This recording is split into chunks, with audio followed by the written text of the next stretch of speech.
Shalom. Shalom. Sekali lagi shalom. Shalom. Wah, puji Tuhan kita boleh bertemu kembali di minggu terakhir di bulan Juli ini. Saya lihat dengan wajah-wajah yang penuh sukacita, berkat yang melimpah daripada Tuhan. Haleluya. Bapak Ibu yang terkasih, kita akan buka Alkitab kita yang terambil dalam 1 Petrus pasalnya yang keempat, ayatnya yang ke-7. Kita bahas satu-satu ayat saja ya. Kan semenjak corona ini satu-satu ayat aja dulu yang kita bahas supaya mempersingkat waktu dan supaya juga kita dapat boleh mengerti lebih dalam kebenaran firman Tuhan. Jadi walaupun satu ayat bisa pembahasannya berjam-jam Bapak Ibu.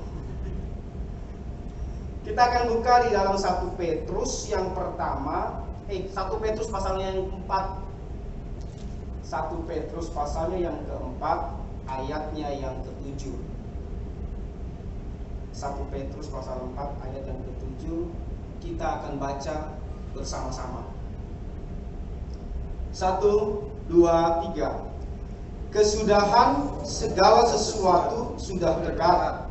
Karena itu kuasailah dirimu dan jadilah tenang supaya kamu dapat berdoa. Sekali lagi Bapak Ibu.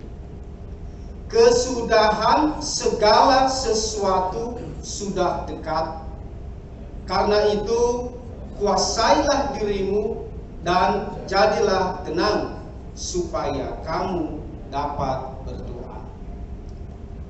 Bapak Ibu yang dikasihi oleh Tuhan, surat 1 Petrus ini ditujukan kepada orang-orang yang sudah percaya kepada Kristus Yesus.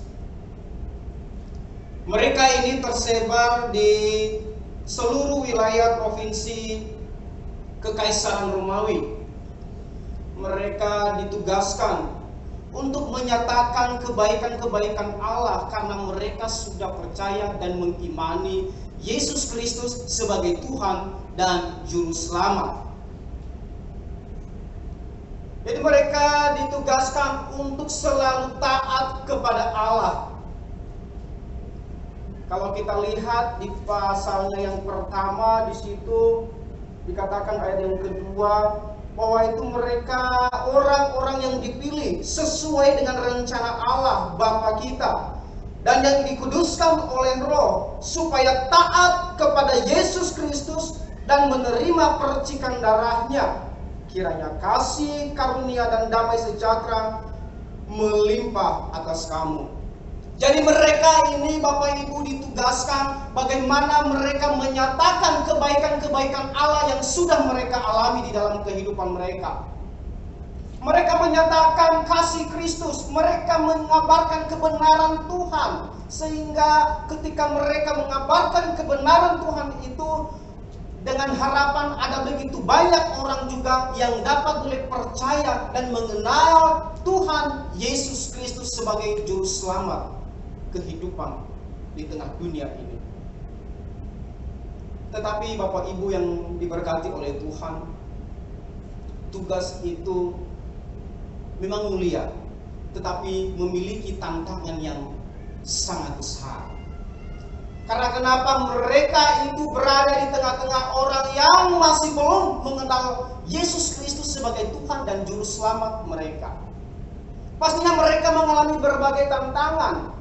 Pastinya mereka mengalami berbagai kesulitan. Bahkan mereka difitnah, dicaci maki, bukan karena kesalahan mereka, tapi karena iman dan kepercayaan mereka kepada Yesus Kristus sebagai Tuhan dan Juru Selamat. Bapak Ibu yang diberkati oleh Tuhan, mungkin juga sering di dalam kehidupan kita, karena kita adalah orang-orang yang dipercaya oleh Tuhan. Mungkin di dalam pekerjaan kita, di dalam usaha kita, Tuhan mempercayakan sesuatu jabatan misalnya di dalam kehidupan kita. Pastinya ada begitu banyak orang-orang juga yang ada di sekitar kita yang tidak suka dengan misalnya apa kebijakan yang kita lakukan, kebijakan yang kita ambil. Pastinya ada. Ada begitu banyak orang yang ingin mau menjatuhkan kehidupan kita, ingin melengsarkan kedudukan kita. Pastinya ada. Pastinya ada, Bapak Ibu.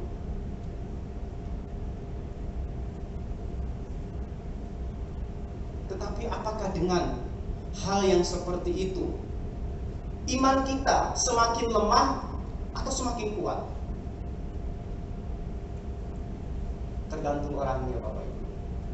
Ketika dia sudah percaya dan memiliki iman yang kuat kepada Tuhan Yesus Kristus, maka apapun yang dia alami, apapun yang dia hadapi di tengah dunia ini, fitnahan, caci maki, dia tidak akan terpancing emosi dan tidak akan mengurangi keimanannya, kepercayaannya kepada Tuhan sebagai juru selamat kehidupannya. Jadi apapun yang kita alami, apapun yang kita hadapi, ketika kita sudah diberikan kepercayaan oleh Tuhan untuk menjalani hidup di tengah dunia ini, maka jalanilah. Jangan perlu takut. Tidak perlu takut dalam menghadapi berbagai hal. Ketika kita berjalan dalam koridornya Tuhan, yakin dan pastilah Tuhan akan membela. Yakin dan pastilah Tuhan akan melindungi, Tuhan akan membentengi kehidupan kita. Amin. Itu janji Tuhan di dalam kehidupan setiap orang yang percaya kepadanya. Jadi orang-orang Kristen yang sudah percaya ini, Bapak Ibu, berada di tengah-tengah orang yang tidak percaya juga. Di mana orang yang tidak percaya ini berusaha untuk apa? Untuk menjatuhkan mereka, untuk melemahkan iman mereka. Minimal Bapak Ibu, mereka melakukan perbuatan-perbuatan yang tidak menyenangkan hati Tuhan. Sehingga dengan perbuatan mereka, bisa saja orang yang sudah percaya melukai hati Tuhan. Jadi apapun yang kau alami Bapak Ibu, apapun yang kita rasakan, dalam dunia pelayanan kita pasti ada begitu banyak hal yang demikian.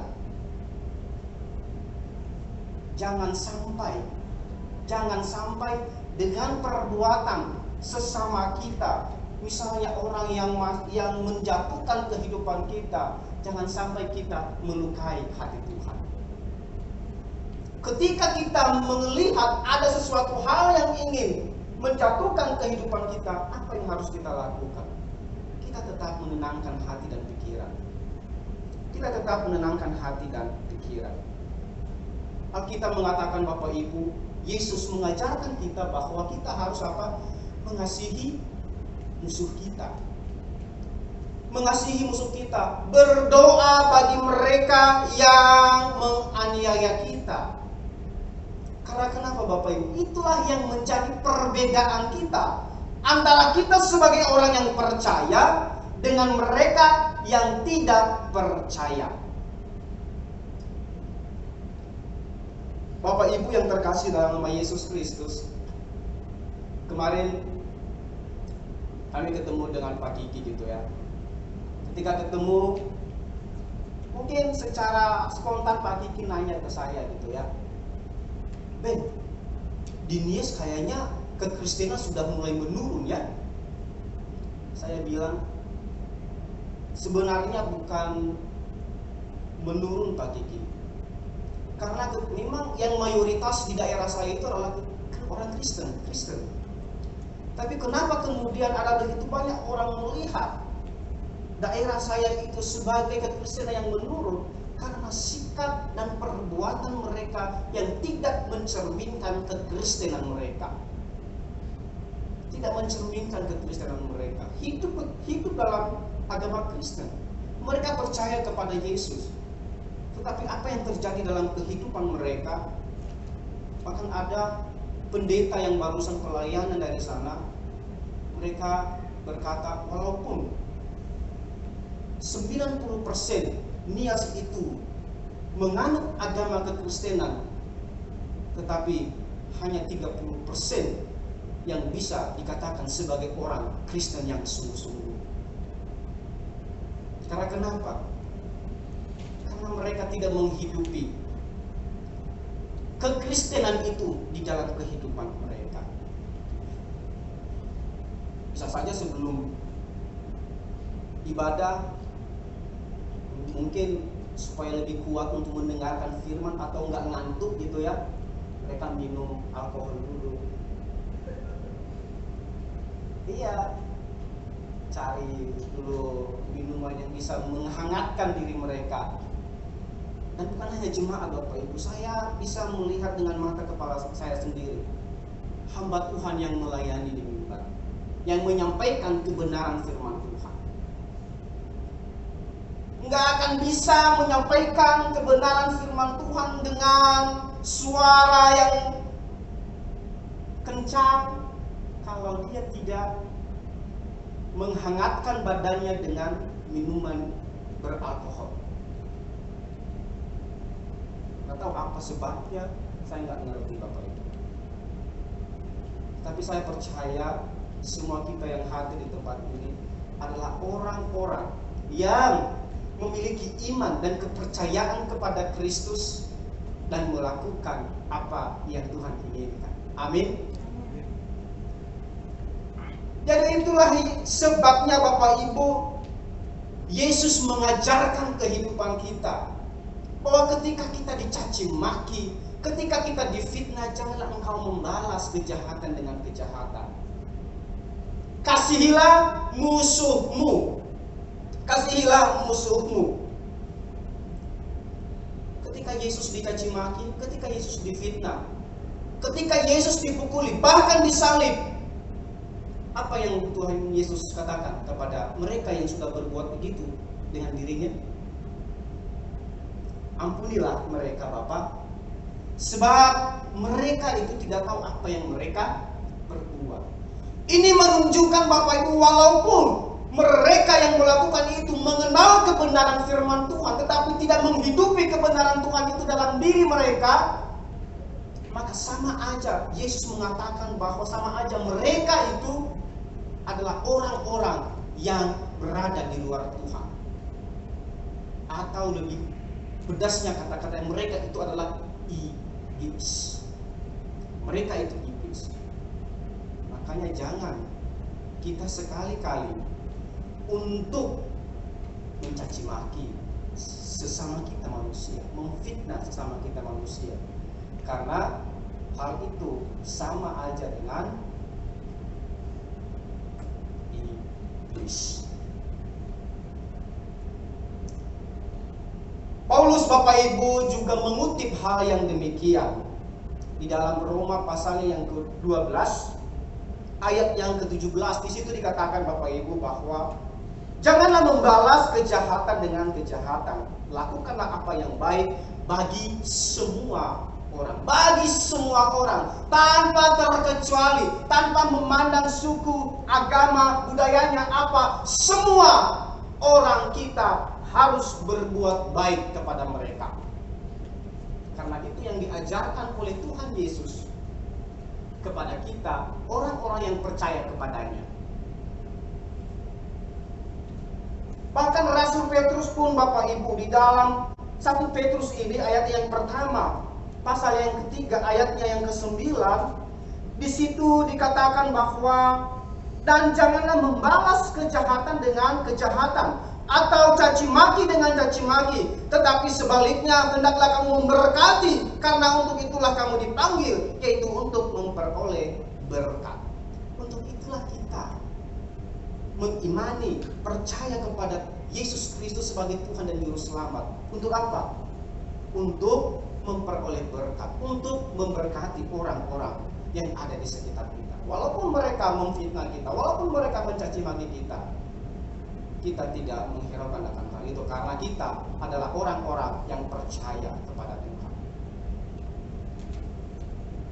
Itu sebabnya Bapak Ibu, dalam surat 1 Petrus ini berisi tentang nasihat yang disampaikan oleh Rasul Petrus kepada mereka yang sudah percaya kepada Kristus Yesus.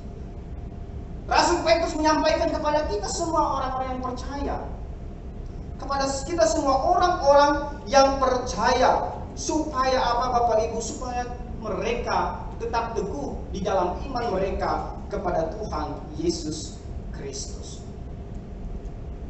Dalam perikop yang barusan kita baca ini Bapak Ibu, diawali dengan kata apa? Kesudahan segala sesuatu sudah dekat. Kesudahan segala sesuatu sudah dekat. Kata kesudahan bisa juga diartikan sebagai akhir atau tujuan kehidupan manusia di tengah dunia ini. Bapak Ibu yang diberkati oleh Tuhan, kehidupan manusia di tengah dunia ini bersifat sementara. Bersifat sementara, yang pastinya manusia mengalami yang namanya kematian.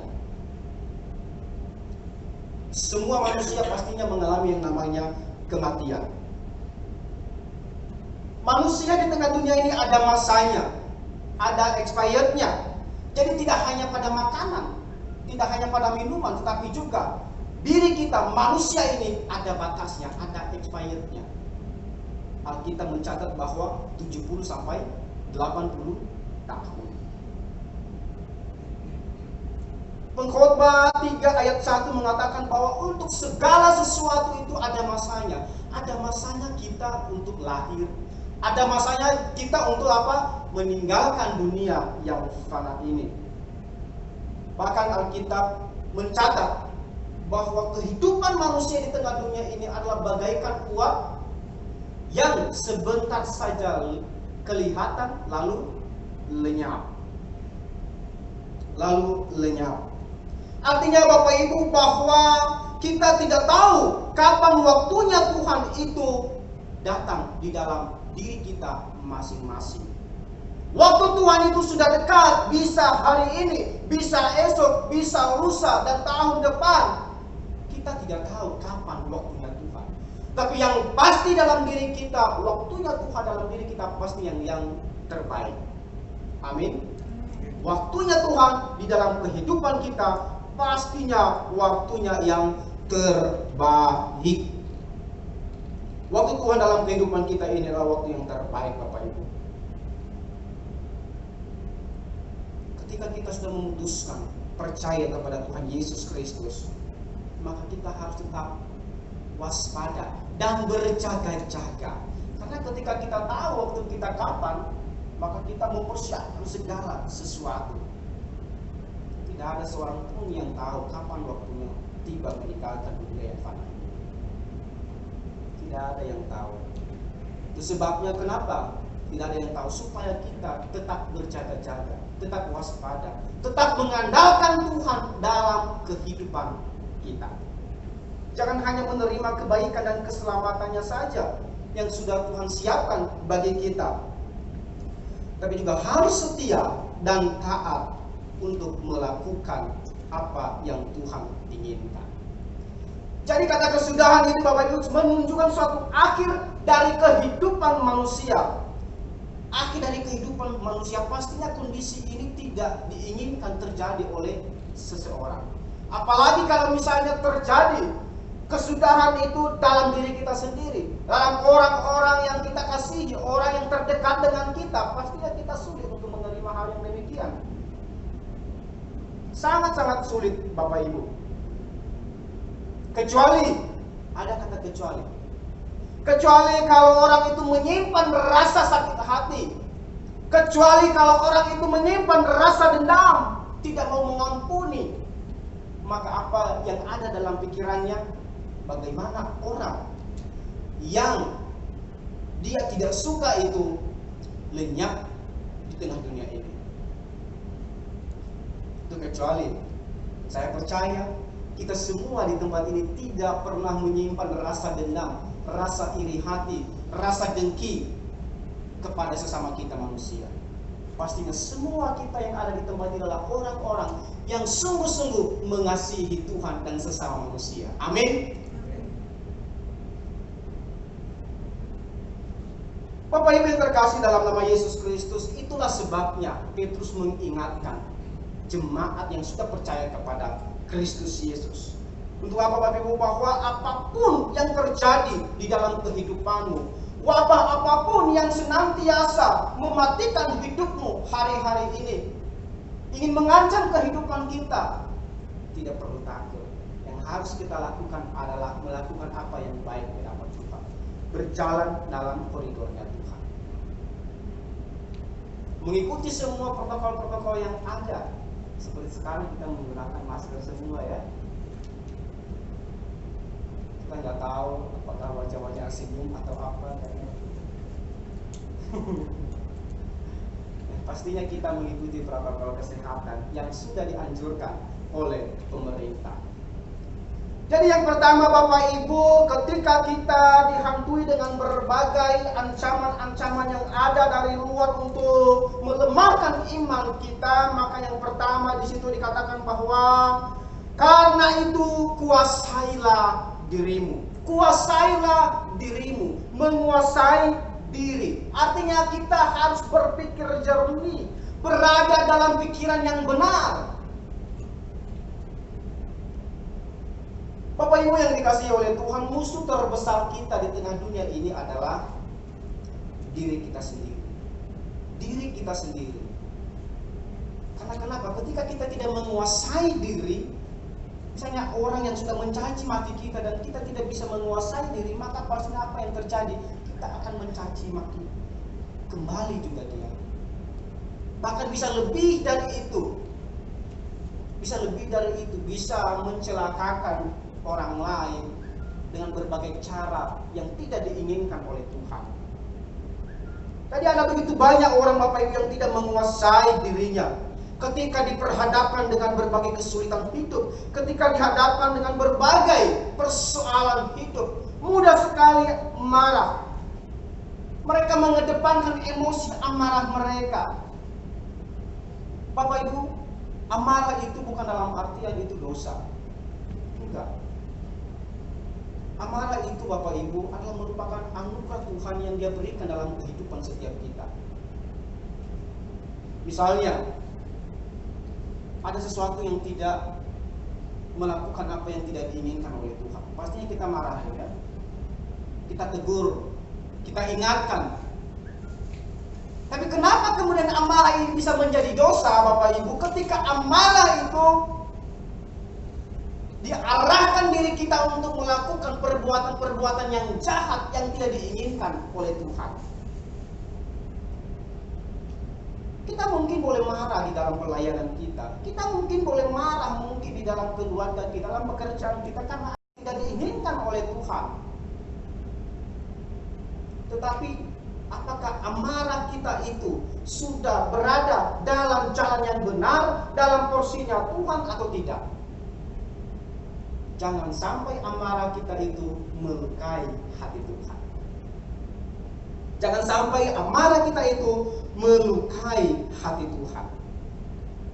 Boleh marah, tapi jangan sampai matahari terbenam, kata Alkitab.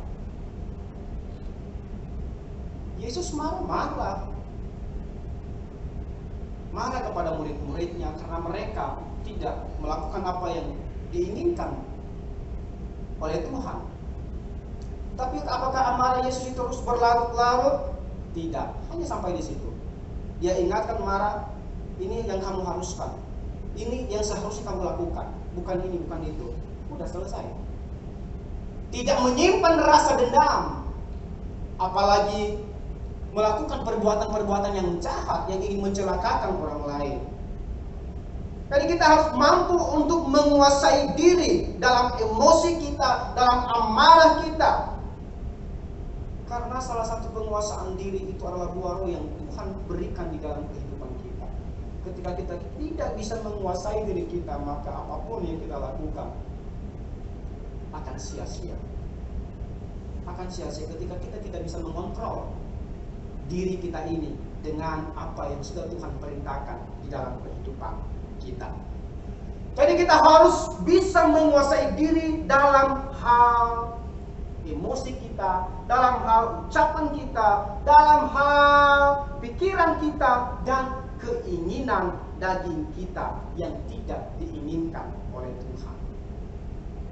Dalam pikiran kita, keinginan kita, kita harus mengontrol diri kita. Kita harus berpikir positif. Jangan sampai kita berpikir hal-hal yang membebani kehidupan kita, hal-hal yang tidak terlalu penting. Kita hanya memikirkan hal-hal yang penting saja. Bapak Ibu, saya suka gitu ya, saya terinspirasi dari Pak Atet gitu ya. Saya terinspirasi dari Pak Atet. Kita harus memikirkan hal-hal yang penting saja, yang tidak terlalu penting itu jangan. Pak Atet itu, handphone Pak Atet itu, dia nggak mau pakai Android loh Pak Ibu. Bukan karena nggak bisa beli, tapi karena memang dia nggak mau pakai. Karena kenapa? Karena ya, yang penting-penting sajalah, buat apa gitu loh, tidak terlalu penting. Apalagi kan dalam bidang pekerjaan, tidak terlalu penting lah yang namanya Android. Yang penting-penting itu aja, kita bisa telepon, SMS, halo dan lain sebagainya. Gimana udah selesai. Karena kenapa? Kalau misalnya kita kemarin ketika kita misalnya pakai Android, kita nggak tahu itu WA masuk dan lain sebagainya. Apalagi kalau hal-hal yang nggak diinginkan oleh Tuhan, terpuruslah pikiran kita untuk baca semuanya. Memang ada hal positifnya dan ada juga hal yang negatifnya. Ada apa negatif dan ada juga positif. Positifnya apa? Ketika kita dikirimin semua setiap pagi seperti yang dilakukan oleh gembala kita, dikirimin semua renungan-renungan singkat untuk memberkati kehidupan kita setiap hari. Dan ada juga yang negatifnya, ya seperti Pak Adi tadi gitu ya, luar biasa. Jadi jangan kita memikirkan hal-hal yang tidak terlalu penting, yang tidak berkenan kepada Tuhan. Kita harus memikirkan yang diinginkan oleh Tuhan saja. Artinya kita harus dapat menguasai diri kita dengan pikiran kita, apalagi keinginan daging kita. Ada begitu banyak Bapak. Ketika kita tidak bisa mengontrol, maka yang terjadi itu adalah hal yang tidak diinginkan oleh Tuhan. Pak Gembala sudah sampaikan minggu lalu, apalagi tentang makanan dan minuman. Yang kedua Bapak Ibu, di situ dikatakan bahwa menenangkan hati. Karena apabila kita sudah dekat dengan Tuhan, dengan menguasai diri kita, maka yang berikutnya kita di situ dikatakan bahwa karena itu kuasailah dirimu dan jadilah tenang. Kita dapat boleh menenangkan hati dan pikiran ketika kita bisa menguasai diri kita, ketika kita berada dekat dengan Tuhan. Tidak ada orang yang bisa tenang hatinya, tenang pikirannya, tapi dia tidak dekat dengan Tuhan. Alkitab mengatakan bahwa hanya dekat Allah saja hatiku dapat boleh tenang, jiwaku dapat boleh tenang.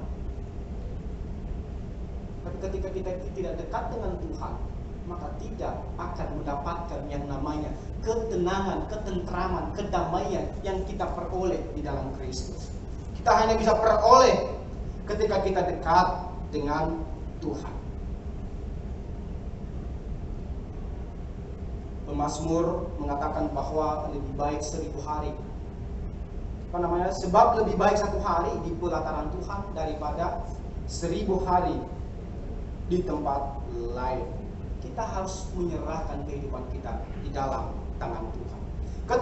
Ketika hati kita tenang Bapak Ibu, maka poin yang berikutnya, yang ketiga, yaitu agar kita dapat bisa berdoa. Agar kita bisa dapat berdoa.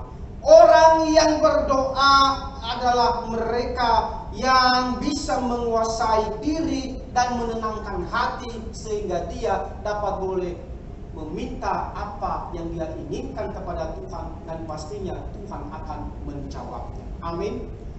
Karena Alkitab mengatakan bahwa doa orang yang benar sangat besar kuasanya. Bukan doanya yang benar.